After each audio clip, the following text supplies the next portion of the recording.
18%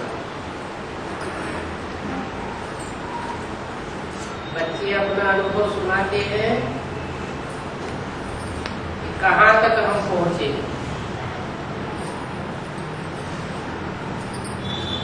इसको पूर्णा कहा जाता है कि हम कर्मातीत अवस्था में कहाँ तक पहुंचे। कर्म करके इंद्रियां भोग से परे की स्टेज में कहाँ तक पहुंची। माना बाबा की याद में कहाँ तक रहते हैं और कहाँ तक खुशी है।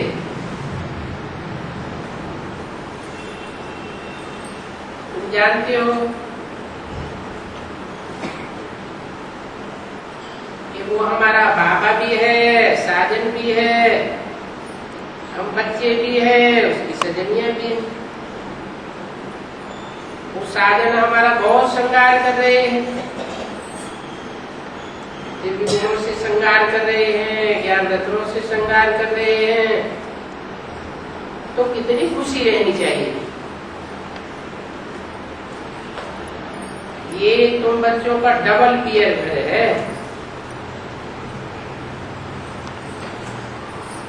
इसलिए बाबा भी डबल ओम शांति कहते हैं, क्योंकि एक तो है रूहानी बाप, तुम बिंदु बिंदु रूह हो ना, तो रूहों का बाप भी है, और दूसरा जिस्मानी बाप है। तो तुमको जैसे कि डबल इंजन मिली हुई है, वो सुप्रीम और वो सेकंड नंबर।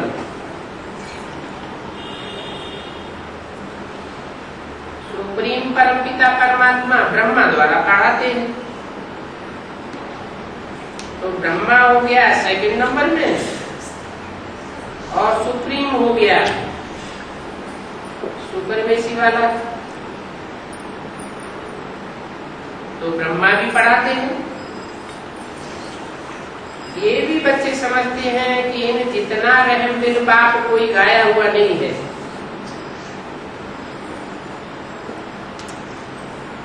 अभी हमको पता पड़ा है कि बाप आकर के बच्चों को बेहद की बादशाही देते हैं। बेहद का बाप है ना, बेहद माना 500 करोड़। जो भी मनुष्य मात्र है, बेहद की बादशाही बेहद के बाप द्वारा ही मिलती है। ये बात बच्चों को भूलना नहीं चाहिए। और ये याद की यात्रा है, याद करते करते शांति धाम सुख धाम को पहुंचना है। वो भक्ति मार्ग के मेले में लग तो थोड़ा समय चल करके बंद हो जाते हैं, और ये मेला तो चलता ही चलता रहता है। जब से बाप आया है तब से ये मेला शुरू हुआ है और चलता ही चला आ रहा है। मेला कहो, युद्ध कहो, ये युद्ध चलती ही रहेगी जब तक बाप है। ये है विनाशी पढ़ाई, विकारों पर जीत पाने की पढ़ाई है। तो विकारों से तुम्हारी युद्ध भी चलती है और एक बाप ही पढ़ाते हैं, क्योंकि एक बाप ही निराकारी निर्विकारी निरहंकारी है और सदा के लिए है, अल्पकाल के लिए नहीं है। ऐसे नहीं आज है कल नहीं है। इसलिए वो अविनाशी बाप आकर के अविनाशी पढ़ाई पढ़ाते हैं।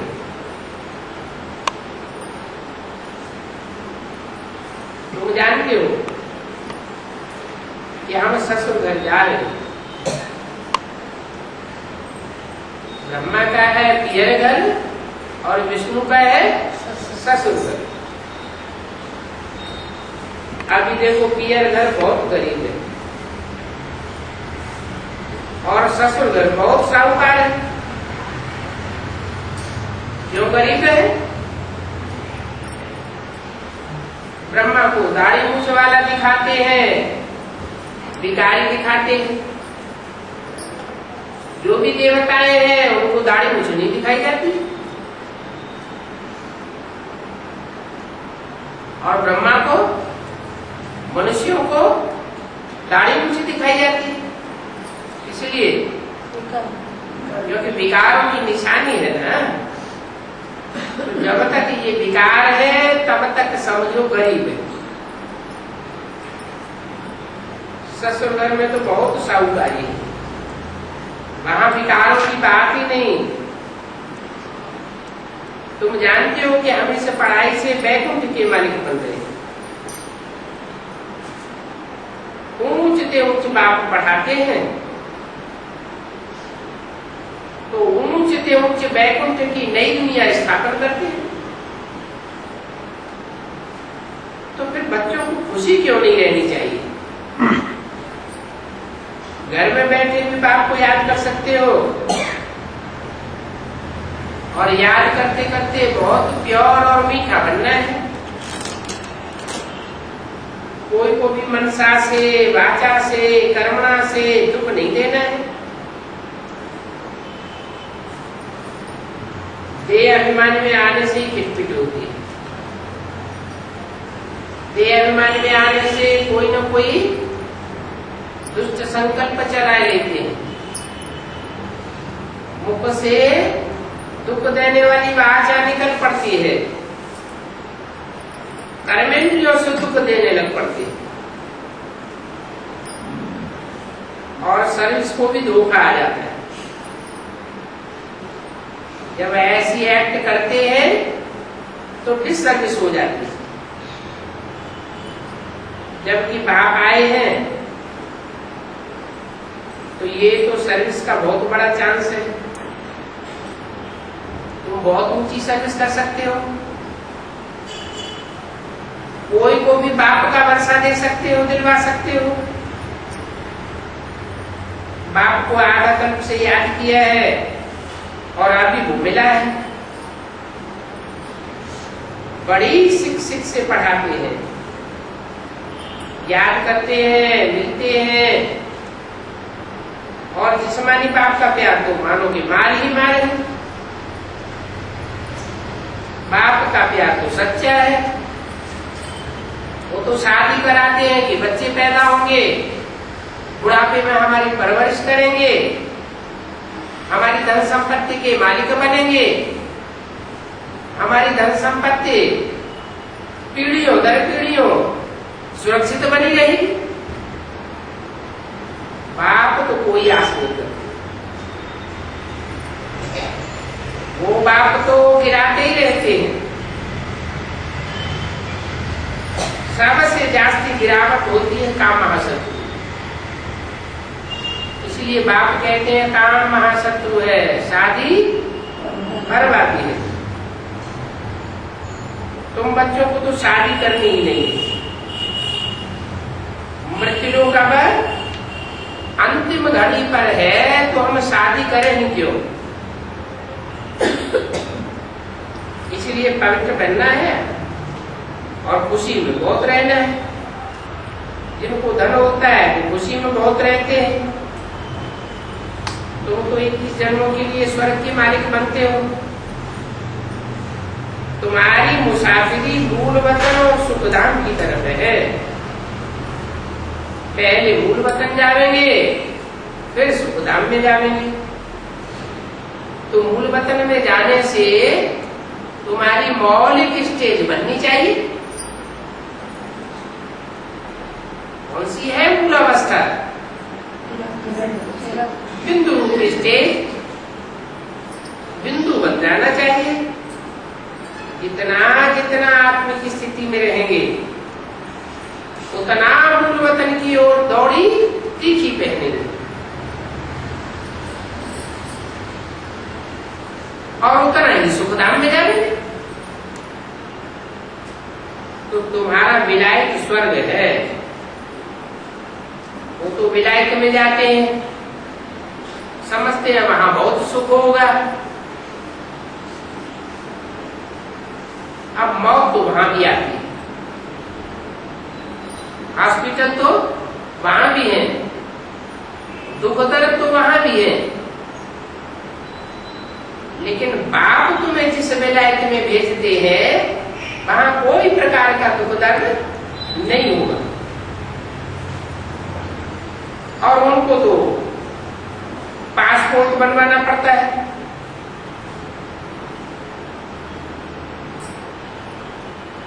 वो तो पैसे ले देकर के भी पासपोर्ट बनवा लेते। यहाँ कौन सा पासपोर्ट है? यहाँ भी पासपोर्ट है पवित्रता का। जो जो पवित्रता का पासपोर्ट लेंगे उनको पवित्र बनने के कारण स्वर्ग में भेजा जाएगा। पासपोर्ट नहीं होगा तो स्वर्ग में नहीं जा सकते। तो तुम पवित्र रहते हो, अभी से प्रैक्टिस करते हो, याद उनको तो ऑटोमेटिकली मिल जाता है। तुम पढ़ते हो तो अपना सौभाग्य बनाते हो। तो तुमको पढ़ाई मिस नहीं करनी चाहिए। हम गॉडफादर के स्टूडेंट हैं, ये बात तुम भूल जाते हो क्या? क्या भूल जाते हो कि हमको पढ़ाने वाला भगवान है और दुनिया को पढ़ाने वाले है मनुष्य गुरु है। दुनियावी पढ़ाइयाँ डॉगली पढ़ाइयाँ हैं और भगवान गॉडली पढ़ाई पढ़ाते हैं। तो जितना याद करेंगे उतना बंधन कट जाएंगे। सबसे जास्ती कौन याद कर सकते हैं?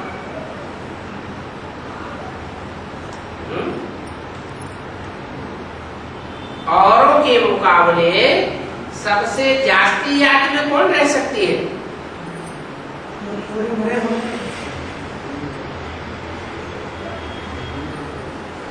सबसे जास्ती याद में रह सकती है बाबेलियन। क्या उनकी याद का बैलेंस बहुत बढ़ता है। जितना जास्ती याद करेंगे उनके बंधन भी करते जा रहे हैं। लेकिन चतुराई चाहिए। छोटा बच्चा कहेगा हम तो फिल्म देखने जा रहे हैं, माँ बाप छुट्टी नहीं देंगे, रोएगा कि मैं तो जाऊंगा। अच्छा जाओ, चले जाओ, छुट्टी दे देंगे। तुम्हारा तो एक गीत भी बना हुआ है कि छुट्टी दो तो हम जाए। बच्चे जानते हैं कि बाप वशीकरण मंत्र दे रहे हैं। राजयोग से और सुदर्शन चक्रधारी बनने पर तुम अपने आप को ही रास्ते लग दे देते हो। बाप श्रीमत देते हैं, ये श्रीमती ही बाप की मदद है, दूसरी कोई मदद अलग से नहीं देते हैं। ऐसे नहीं कि आशीर्वाद करो बाबा हम पास हो जा रहे हैं, नहीं। यहाँ कौन सा आशीर्वाद है? याद ही आशीर्वाद। पढ़ाई में टीचर से कृपा आशीर्वाद मांगना ये तो भूल है। स्टूडेंट परीक्षा में बैठते हैं तो क्या टीचर आशीर्वाद करेगा, कृपा करेगा? यहाँ भी ऐसे, यहाँ तो बाप पढ़ाई पढ़ाई रहे हैं, पढ़ना तुम्हारा काम है। बाप तो पढ़ाते ही है सबको एक जैसा, और ये ज्ञान भी सेकंड का है। बाप तो सिर्फ कहते हैं मुझे याद करो तो तुम्हारे विघ्न विनाश होंगे। मुझे याद करो, उसको याद करो, है कहते हैं तो कोई मुख से कहते होंगे। बाप कहते हैं तो कहने के लिए कोई मुख होगा ना। कौन से मुख से कहते हैं कि मुझे याद करो? अरे संसार में कौन से मुख से कहते हैं? ब्रह्मा के मुख से कहते थे। ब्रह्मा के मुख से कहते थे कि मुझे याद करो। तो मुरलियों में तो बोला है ब्रह्मा को याद नहीं करना है, ब्रह्मा का चित्र भी नहीं रखना है। इनका चित्र रखेंगे तो पतित हो जाएंगे। पतित होने वालों के फिर मंत्र थोड़े ही बनेंगे। ब्रह्मा के मंत्र बनते हैं क्या? मूर्तियां बनती हैं क्या? पूजा होती है क्या? ब्रह्मा को तो देवता भी नहीं कहेंगे, देवताओं की पूजा होती है। तो फिर किसे याद करो? हाँ, यहाँ शब्द दे दिया है, बाप कहते हैं। ब्रह्मा का जो रूप है वो कोई बाप का रूप नहीं है। उन्होंने तो बच्चों को जन्म दिया, ब्राह्मण बनाया, ब्राह्मण जन्म मिला बच्चों को, ब्राह्मण बच्चों को पालना मिली, बड़े प्यार से पालना दी। इतना सहन दुनिया में कोई कर ही नहीं सकता। तो माँ की पालना मिली, माँ से जन्म मिला। बाकी बाप नहीं कहेंगे, इसलिए उनका नाम ही क्या है? ब्रह्मा, बड़े बड़ी माँ, दुनिया की बड़े से बड़ी माँ। इसलिए बोला वास्तव में ये ब्रह्मा तुम्हारी जगदम्बा है, परंतु तन पुरुष का है। इसलिए चार्ज में ओम राजे को रखा हुआ। ये पुरुष तन छूट जाएगा तो ये आत्मा कोई माता में प्रवेश करेगी और जगदम्बा के रूप में स्वर्ग का गेट खोलने की निमित्त बनेगी। तो बाप कहते हैं मुझे याद करो, कहते हैं। कौन से मुख से कहते हैं? कहते हैं ब्रह्मा के मुख से। और मुझे याद करो तो किसे याद करें? सत सत्संग की मैं भूला गया तो सुनने वाले किसको याद करें? ब्रह्मा को याद कर। ब्रह्मा को तो याद करने के लिए मना कर दिया, चित्र भी रखने के लिए मना कर दिया। बाप कहते हैं मना यज्ञ की आज की बात बताई, लेकिन वो तो किसी को पता ही नहीं, वो किसी को पता नहीं है। तो जिस बाप को याद करे, कहने वाला बाप है, वो तो ज्योति बिंदु है। ब्रह्मा को याद नहीं करना है तो इशारा दे दिया कि अभी बाप का पार्ट अभी भी गुप्त है, आगे चल के प्रत्यक्ष होने वाला है।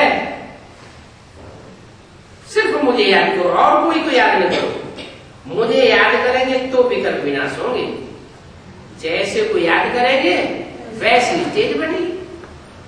तो बाप बाप के रूप में जब प्रत्यक्ष होता है तो निराकारी स्टेज में प्रत्यक्ष होता है। जो भी धर्म पिताएं हैं, चाहे क्राइस्ट हो, बुद्ध हो, गुरु नानक हो, शंकराचार्य हो, वो सब निराकारी स्टेज वाले।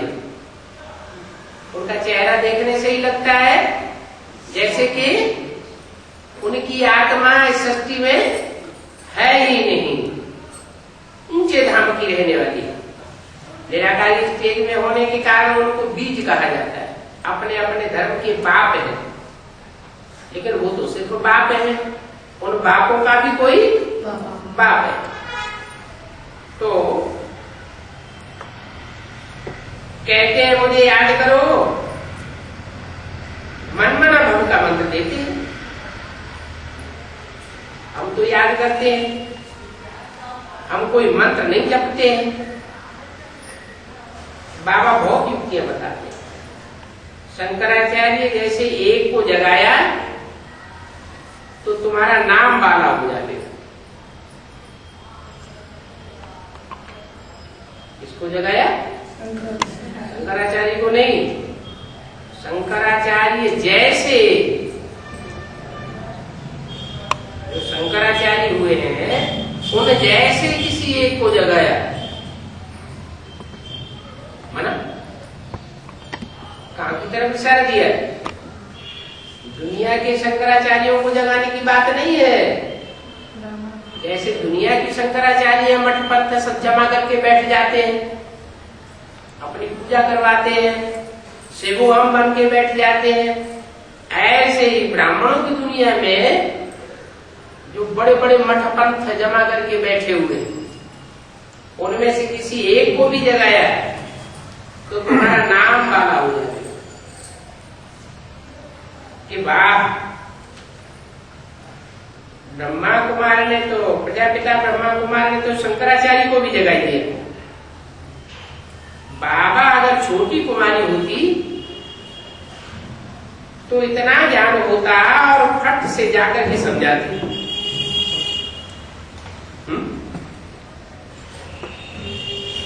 इस समय का तो शंकराचार्य बादशाह है।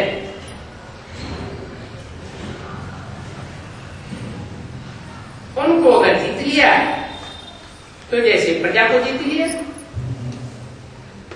ऐसे ऐसे ख्यालात करते ही रहो। मल्ल युद्ध होती है तो अंदर में ख्यालात चलती रहती है कि कैसे कहां से उंगली लगावे और वो जग जाए। विनाश का समय जब आवेगा तो उस समय तुम्हारी रिजल्ट निकलेगी।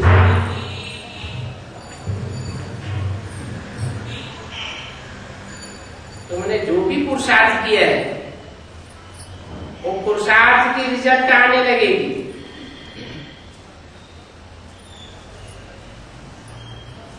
तुम्हारी मंजिल अभी दूर है। ये ह्यूमन रेस है, अभी नाटक पूरा होता है। बाबा आया हुआ है लेने के लिए। हम तो इस दुनिया में भी नहीं रहना चाहते और इस शरीर में भी नहीं रहना चाहते। ऐसे ऐसे वैराग्य की बातें अपने से करते हो। अच्छा, बच्चों को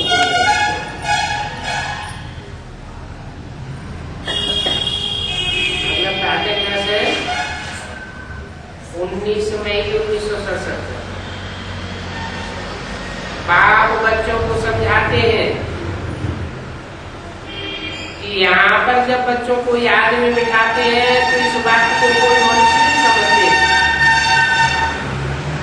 कि ये बैठे बैठे क्या कर रहे हैं। बाहर का आवे देखे ये क्या कर रहे हैं। न हाथ में माला है, न मुख में कुछ राम राम जपते हैं, ऐसे ही बैठे हुए हैं। उनकी बुद्धि को कुछ आवेगा नहीं कि ये क्या करते हैं। बच्चे ही समझते हैं कि इस यात्रा से हम मुक्तिधाम में जाए पहुंचेंगे। आप तो एक एक युक्ति बताते हैं और नई नई युक्तियां बताते हैं। नई दुनिया के लिए नई युक्ति। बच्चे जानते हैं कि बाप की याद की यात्रा से हम स्वर्ग में जाए पहुंचेंगे, जिससे जो भी पाप हुए हैं वो सब याद की यात्रा से मिट जाएंगे। एवर हेल्थी सदैव निरोगी काया बननी है।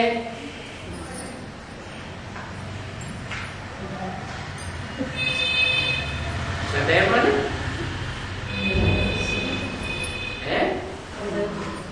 जन्म जन्मांतर की निरोगी काया बननी है इस पढ़ाई से।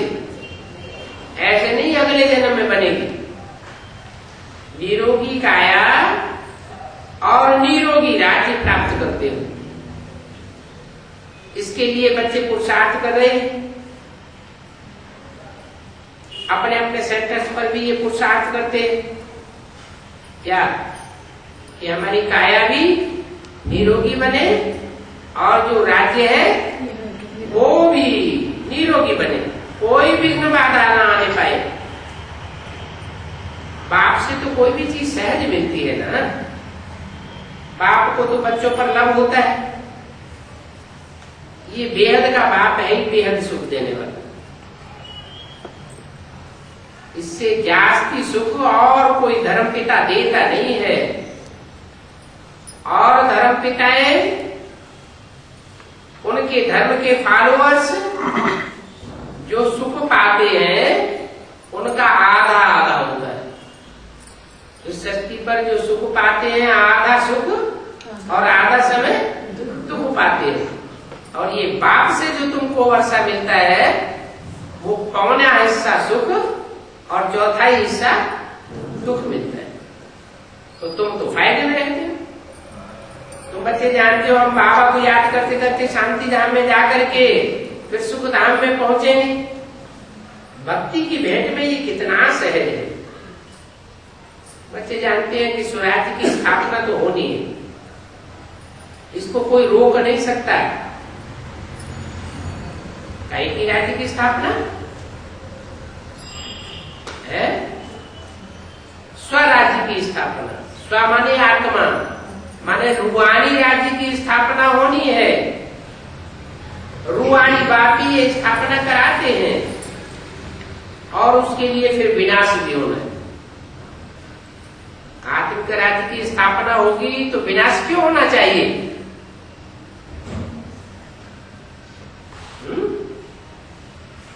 इसलिए होना चाहिए कि आत्मा बनने वाले सिर्फ 9 लाख ही निकलते हैं और बाकी सब बाकी में कुछ न कुछ देवान रह जाता है। 9 लाख में भी 4.5 लाख अपनी पावर से आत्मिक स्थिति नहीं धारण कर पाते। वो कोई में प्रवेश करते हैं तब आत्मा बनते हैं और बच्चों के रूप में जन्म लेते हैं। और तुम 4.5 लाख बच्चे ऐसे हो जो अपने पुरुषार्थ से स्वस्थिति में स्थित हो जाते हैं, पूरे ही आत्मा बन जाते हो। 16 कला संपूर्ण अहिंसक मर्यादा। तो तुम्हारे द्वारा ये स्वराज्य की स्थापना होती है। और जब ये स्वराज्य की स्थापना होती है तो देह अभिमानियों का विनाश भी होना जरूरी। तुम 4.5 लाख के अलावा सबके शरीर छूट जावे। वो सब है देह अभिमानी और तुम बनते हो आत्मा अभिमानी। बच्चों को अंदर में खुशी रहती, बाप को याद करने से खुशी तो होती है ना। बाप तो सुख का सागर है। सुख के सागर को याद करेंगे तो खुशी क्यों नहीं होगी? जैसे को याद करेंगे वैसी स्टेज बनेगी। दुखी आदमी को देख करके, रोते हुए लोगों को देख करके खुद भी रोना आ जाता है, दुख आ जाता है। तो बच्चों को ये एक ही सब्जेक्ट है कि बाप को याद करो, और कोई खास सब्जेक्ट नहीं देते हैं। सयाने बच्चे जो होते हैं उनको कमाई का बहुत होना रहता है। बल दिन रात अपना धंधा धोरी करते हैं, परंतु उस कमाई में और इस कमाई में तो बहुत फर्क है। इसमें भी रात दिन तुम बाप को याद करते हो, लेकिन तुम्हारी तो 21 जन्मों की कमाई होती है और उनकी कमाई तो 1 जन्म की होती है। वो भी की हुई कमाई चोर ले जाए, आग जला दे, राजा ले जाए, कुछ पता नहीं। कितना फर्क है। तो पाई पैसे के कमाई में ज्यादा समय देना ये तो ठीक नहीं। बाप की याद में जास्ती ध्यान देना चाहिए। बाप तो बच्चों की बुद्धि का ताला खोलते हैं। बच्चे सन्मुख बैठे हैं तो निश्चय है कि हम बाप दादा के सामने बैठे। ये भी कोई नई बात नहीं है। कल्प कल्प हम बाप दादा के पास बैठ करके नारियल पाकर के वर्षा लेते हैं और कोई मनुष्य इन बातों को जानते नहीं है। ये एक ही पढ़ाई है रूहानी बाप की, और कहीं भी रूहानी बाप पढ़ाई नहीं सकते। कोई रूहानी पढ़ाई भी नहीं सकता है। ये बुद्धि से काम लेना है कि रूहानी पढ़ाई कौन पढ़ा सकता है। इस दुनिया में सब है जिस्मानी। जो भी आत्माएं हैं वो सब जिस्म के बंधन में आने वाली है, तो सब जिस्मानी पढ़ाई ही पढ़ाते हैं।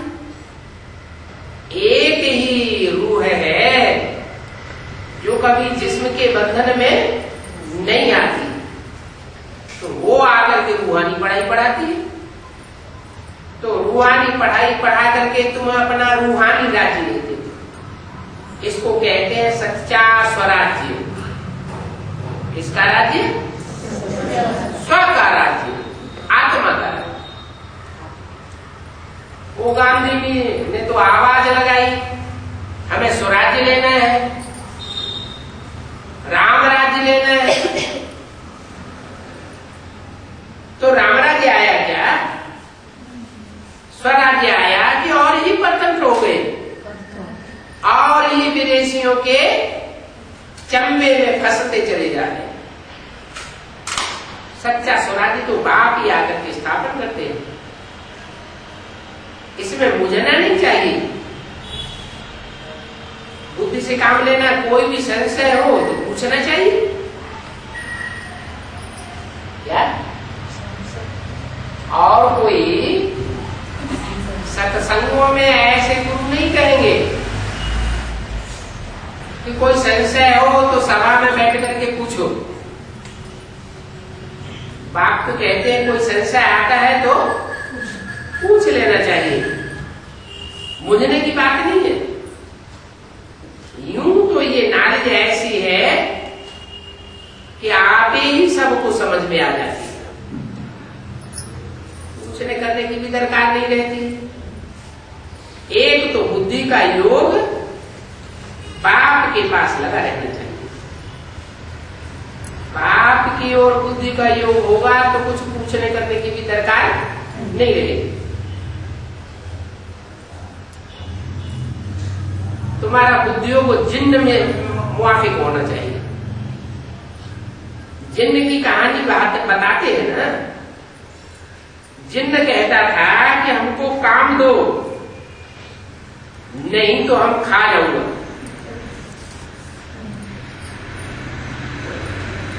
तो उसको काम दिया,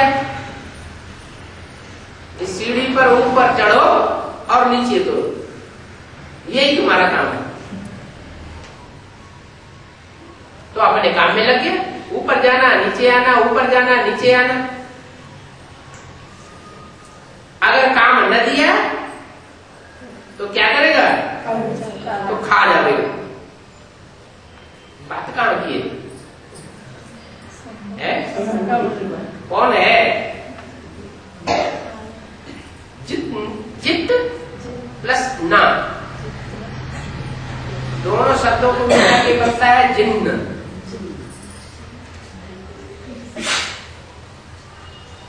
जित ना, जो जीता ना जा सके।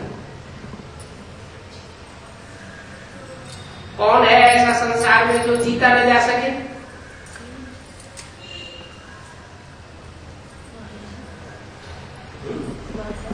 माया रावण, शिव बाबा। तुमने कहा माया रावण? माया रावण को जीत लिया जाता है। कौन जीत लेता है? राम है वो रावण को जीत लेता है। तो जिन्नात कौन हुआ फिर? जो कोई से न जीता जा सके। हाँ, शिव बाबा को जिन्नात है क्या?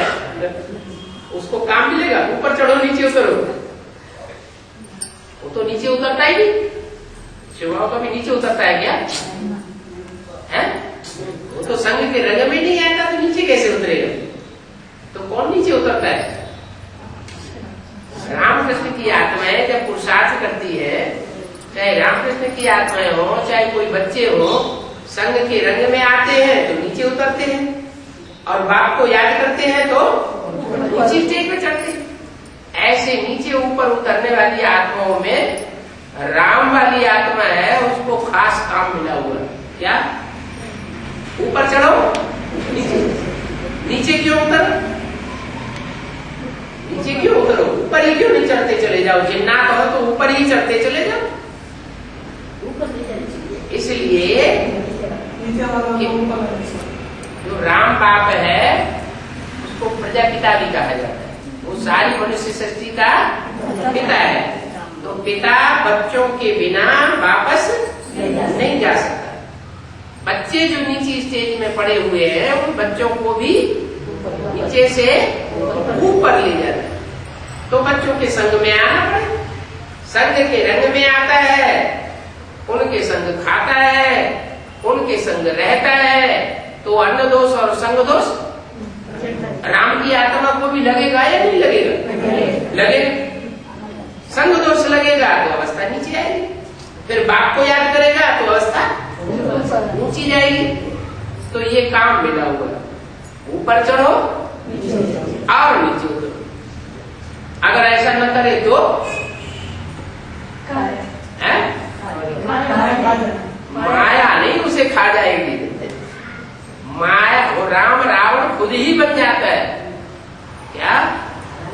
कलयुग के अंत में राम क्या बन जाता है? रावण बन जाता है। रावण बन करके सबको खा जाए, सारी दुनिया को हप करके बैठ जाए, कोई को सुख नहीं लेने देगा। क्या? कंस क्या बन जाता है?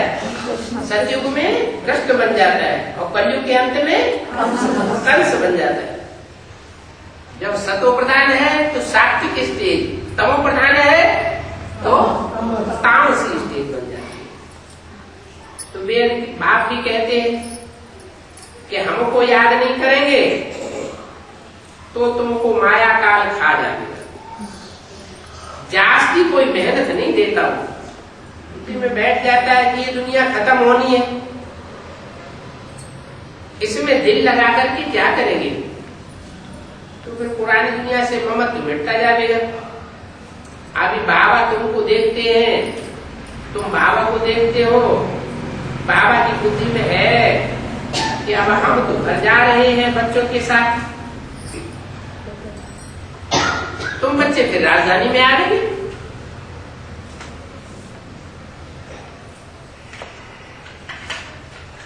तुमको भी ये बातें बुद्धि में रखनी है। थोड़ा माया बिगड़ डालती है, परंतु सावधान रहना चाहिए। ऊंची से ऊंच भगवान करने वाला है तो जरूर पद भी ऊंचाई देवेंगे।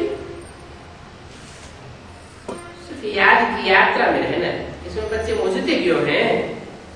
जरा भी इसमें मुझने की दरकार नहीं। ये भी बाप ने समझाया है, तुम्हारे से कुछ भी नहीं लेता हूं,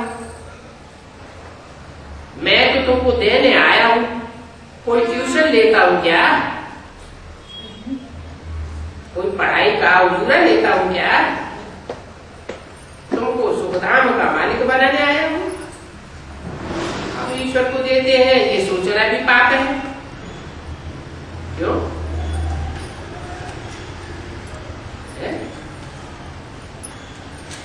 क्यों पाप है?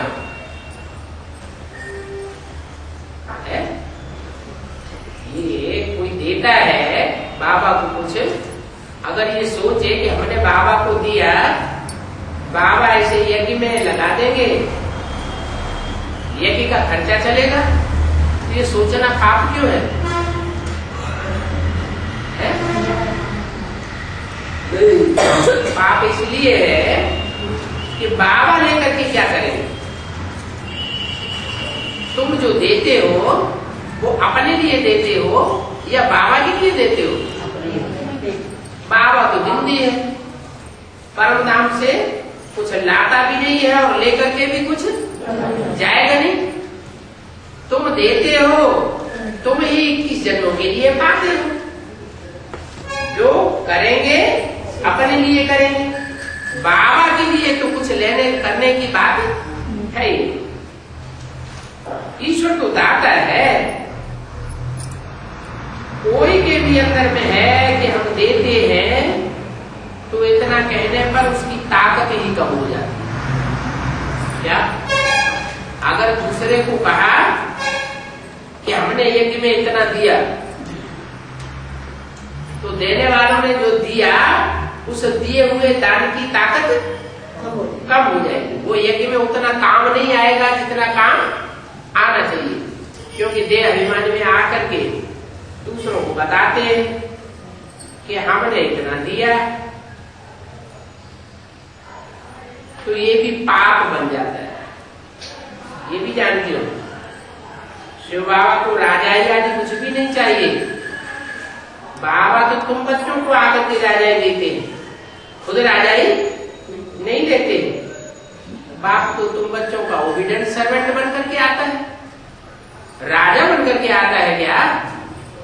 जैसे माँ बाप होते हैं, अपने बच्चों की परवरिश करते हैं, जन्म देते हैं, पढ़ाई पढ़ाते हैं, कितनी परवरिश करते हैं, सारा जीवन मकान बना के देते हैं, फिर सारे जीवन की कमाई बच्चों के लिए छोड़ के चले जाते हैं। तो माँ बाप बच्चों के दास दासी हुए या राजा हुए? कितने बढ़िया दास दासी हुए, कुछ लेते भी नहीं और दे करके ही जाते हैं। तो ये तो बापों का बाप है, ये तुम्हारा मोस्ट ओबीडिएंट सर्वेंट है। ये भी जानते हो, बाबा तो आए हैं बच्चों को विश्व का मालिक बनाने, सो भी कल्प कल्प आते हैं। ये नई बात नहीं है, कल की बात है। कल हम मालिक थे, फिर चक्कर खाया, अभी हम बैगर बन गए, फिर मालिक बनने वाले। अभी नाटक पूरा हुआ, बाप आए हैं राजयोग सिखाने। ऐसी कोई वस्तु नहीं है जो तुमको अटक डाले, तुम्हारे रास्ते में रोड़ा बढ़कर रह जाए और तुम आगे न बढ़ सको। बाप की याद में कोई अटक कैसे डाल सकता है? इसमें विघ्न कैसे डाल सकते हैं जो तुम रुक जाओ? माना माया भी तुमको रोक नहीं सकती, फिर हम रुकी हो जाते हैं। क्यों रुक जाते हैं? हिम्मत नहीं करते हैं तो बाप से मदद नहीं मिलती। लौकिक बाप को तो याद करने में विघ्न पड़ेगा क्या? कोई विघ्न नहीं पड़ता। ये भी निश्चय है कि हमको बेहद के बाप की मत पर चलना है। बेहद का बाप आया हुआ है तो हद के बाप की हम परवाह भी क्यों करें?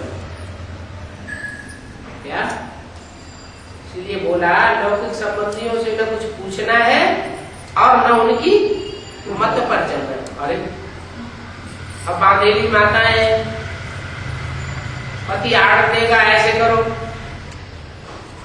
अब वो माने भी नहीं तो क्या होगा? है? चलेगा क्या? नहीं चलेगा। बाप क्या आर्डर देते हैं?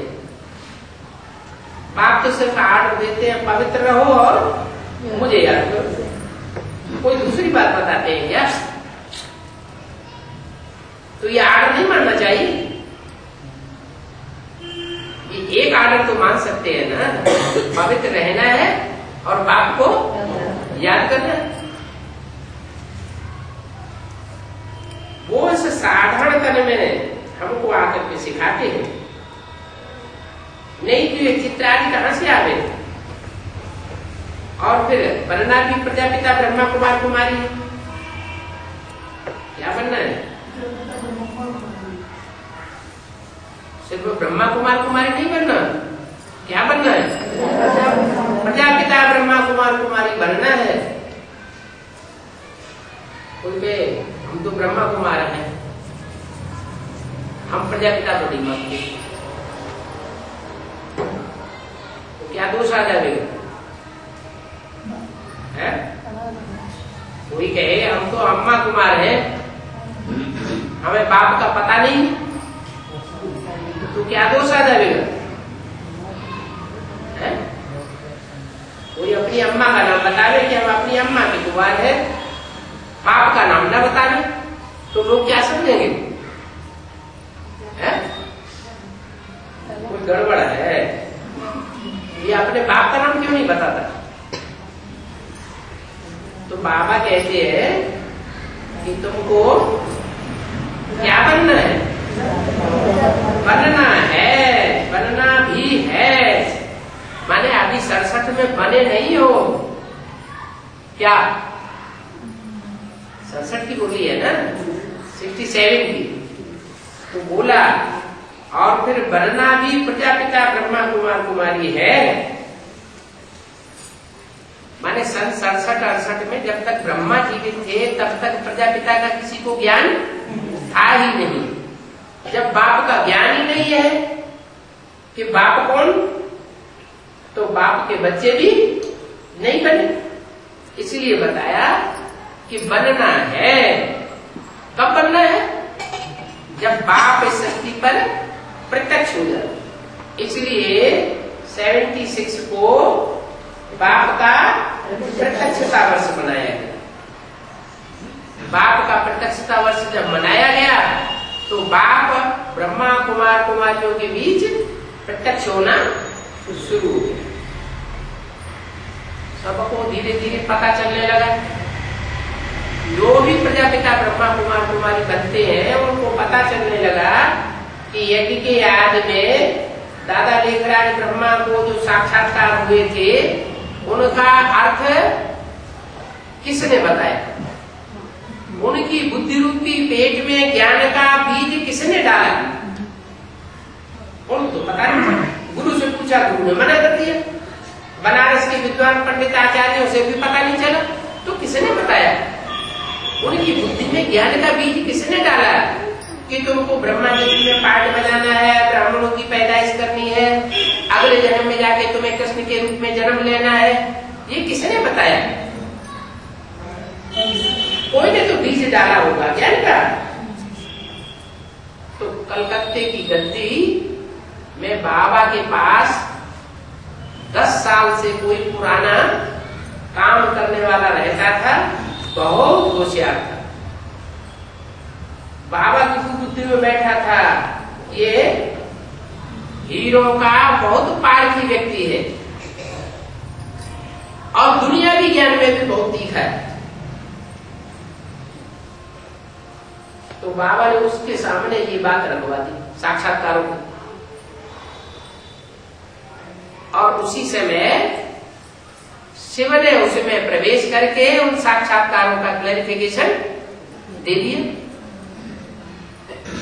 तो ब्रह्मा बाबा की बुद्धि में पक्का बैठ गया कि मुझे ब्रह्मा के रूप में नई सृष्टि रचने का, ब्राह्मणों की नई दुनिया बनाने का काम करना है, और पुरानी दुनिया विनाश होने वाली है, और कृष्ण के रूप में मुझे अगले जन्म में जन्म लेना। ये पक्का ज्ञान बैठ गया। तो उनको ही साक्षात्कार हुए थे। तो बीज किसने डाला? कोई तो बीज डालने वाला ज्ञान का था ना, साकार में चाहिए ना। तो वो व्यक्ति था जिसके लिए मुरली में बोला ऐसे ऐसे बच्चे थे जो मम्मा बाबा को भी डायरेक्शन देते थे, ड्रिल कराते थे, टीचर बन करके बैठते थे। आज वो बच्चे यज्ञ में है नहीं, चले गए। तो वही बच्चे जो यज्ञ के आदि में थे, ऐसा कार्य करके गए, कोई दोबारा आकर के जन्म लेते। कब? जब मम्मा बाबा शरीर छोड़ दे। तो जब वो प्रत्यक्ष होते हैं, वो बच्चे ज्ञान लेने के बाद तो धीरे धीरे धीरे धीरे धीरे ब्रह्मा कुमार कुमारियों को भी पता चलता है कि यही यज्ञ के आदि में बाप था और वही बाप अब फिर राम बाप फिर प्रत्यक्ष हुए।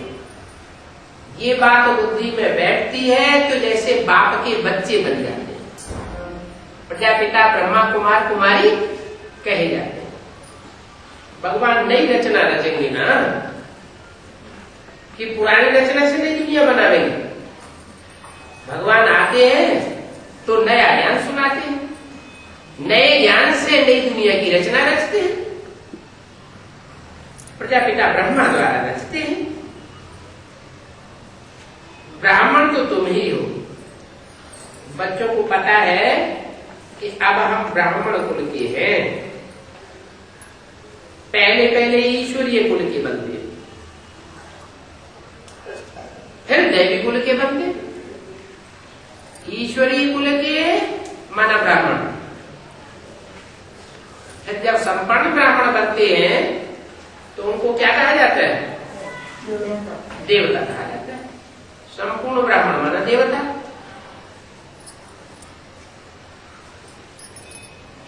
उन्नीस 567 की वाणी का दूसरा पेज। तो तुम्हारी बुद्धि में सारा चक्र है कि कैसे हम मनुष्य से ब्राह्मण बनते हैं, ब्राह्मण से देवता बनते हैं, देवता से द्वापर में आकर के फिर मनुष्य बनते हैं। मनुष्यों में भी पहले वैश्य बनते हैं, फिर शूद्र बनते हैं, फिर शूद्र से ब्राह्मण।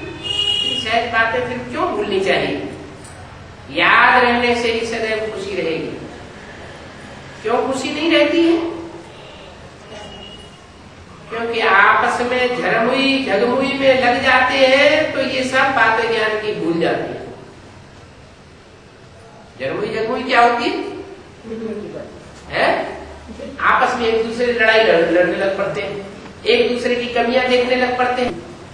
बजाय एक दूसरे को उठाने के, एक दूसरे की कमी देख करके एक दूसरे से झगड़ना शुरू कर देते हैं। उसको कहते हैं झरमुई झगमुई। बच्चों को याद की यात्रा में रहना चाहिए। याद की यात्रा में रहने के लिए भी समय मुकर्रर करना चाहिए कि हमको इस समय पक्की याद की यात्रा में रहना। कौन सा समय? अमृत के लिए तो कुछ काम होता नहीं, तो वो टाइम अच्छा है। भक्ति के लिए भी समय फिक्स करते हैं, तुमको भी समय फिक्स करना चाहिए। नौकरी से जब छूटते हैं तो घूमने फिरने जाते हैं। सवेरे को भी तो जा सकते हैं। पुरुषों को तो फिर भी धंधे धोरी का झंझट रहता है, तो मातावादी को तो कोई भी हंगामा नहीं है जिसमें तुम्हारी बुद्धि जावे। तुमको तो घर बार संभालना है। बच्चों को स्कूल भेज दिया, फिर बैठ करके बाप को याद करो। कभी भी समय मिले तो टाइम वेस्ट नहीं करना चाहिए।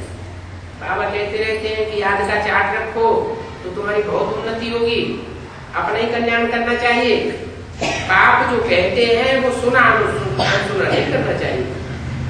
बाबा समझते हैं कि अपना चार्ट रखने से बच्चों की उन्नति बहुत होगी। चार्ट नहीं रखेंगे तो उन्नति नहीं होगी और खुशी भी नहीं होगी। और उनको आप समान बनावेंगे तो बहुत खुशी होगी। गाया भी जाता है, हीरे जैसा जन्म अमूलक। कैसे हीरे जैसा जन्म अमूलक? ये जन्म ब्राह्मण जन्म में हीरे जैसा जन्म क्यों है? सतयुग में कैसा जन्म होगा? सतयुग में सोने जैसा जन्म होगा। लेकिन वहां चमक नहीं होगी ज्ञान की। और यह संगम युग में ज्ञान की चमक होती है। इसलिए ये हीरे जैसा जन्म। जितने भी रतन होते हैं उनमें एक रतन ऐसा है जो चमक मारता है रात में भी। कौन सा? हीरा। तो तुम्हारा हीरे जैसा जन्म है। और धर्म में जो कन्वर्ट होने वाली आत्माएं हैं, और धर्म में जो कन्वर्ट होने वाली आत्माएं हैं, उनका जन्म हीरे जैसा नहीं होता है, और तुम्हारा जन्म हीरे जैसा होता है। वो और धर्मों में कन्वर्ट हो जाएगी तो उनकी कीमत कम हो जाएगी। तो दुनिया में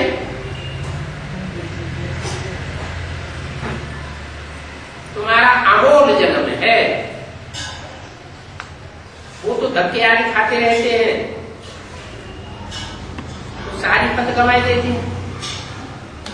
इसमें जास्ती गफलत नहीं करनी चाहिए, और बच्चों को अंदर में खुशी बहुत रहनी चाहिए। ये तो बुद्धि में है कि मैं ये परीक्षा पास कर रहा हूं।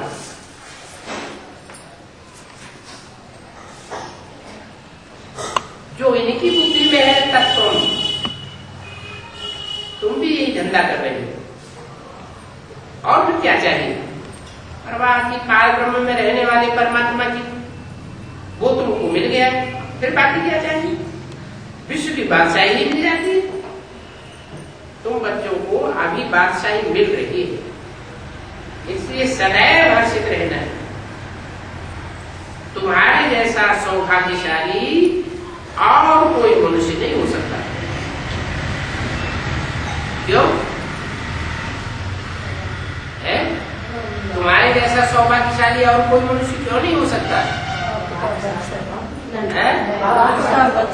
क्योंकि तुम भाग्यशाली रथ के द्वारा पढ़ाई पढ़ते हो। क्या? और जो धर्म पिताएं होते हैं उनको भाग्यशाली रथ नहीं कहेंगे। क्यों? क्यों? उनमें भगवान प्रवेश नहीं करता, और तुमको भाग्यशाली रथ मिला हुआ है, तो तुमको तो बहुत खुशी होनी चाहिए। बशर्ते तुम श्रीमत पर चलते रहो। अगर तुम श्रीमत पर चलते रहेंगे तो तुम्हारी बहुत ऊंची तकदीर बनेगी। जानते हो कि शिव बाबा हमको राजीव का इम्तिहान पढ़ा रहे हैं। बच्चों को अंदर में बहुत खुशी रहनी चाहिए। सारे विश्व में तुम ही हो जिनको भगवान पढ़ाते हैं। क्या? सारे विश्व में और कोई है ही नहीं जिनको भगवान पढ़ाते हो। पढ़ाते हैं क्या? उन ब्राह्मणों को भगवान पढ़ाते हैं या दीदी दादी दादाएं पढ़ाते हैं? दीदी दादी दादाएं पढ़ाते हैं। वो दीदी दादी दादाएं क्या कहेंगे कि हमको ब्रह्मा की तरह में भगवान पढ़ाते हैं। क्या? पढ़ाते थे, अभी नहीं पढ़ाते, पढ़ाते थे, लेकिन उनको पता ही नहीं है कि अगर ब्रह्मा की तन में भगवान पढ़ाते थे तो ब्रह्मा की पूजा होनी चाहिए, ब्रह्मा के मंदिर होने चाहिए,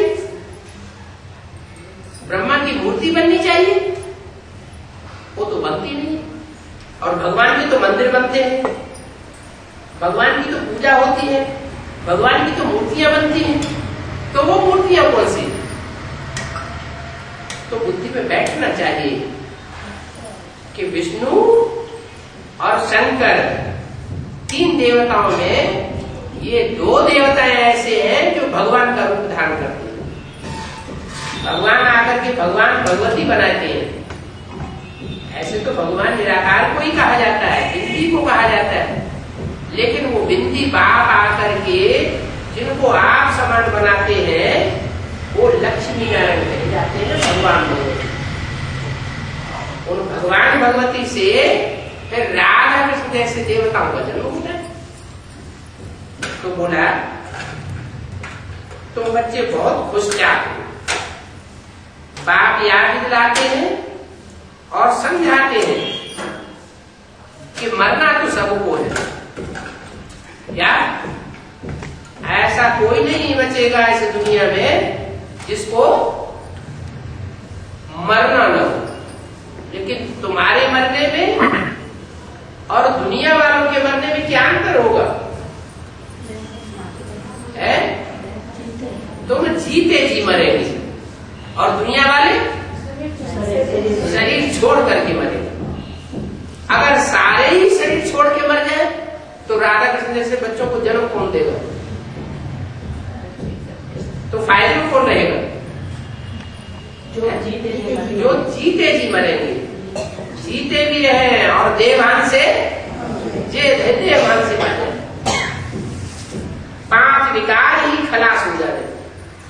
अगर यही 5 विकार खलास हो जाएंगे तो देवता बन जाएंगे।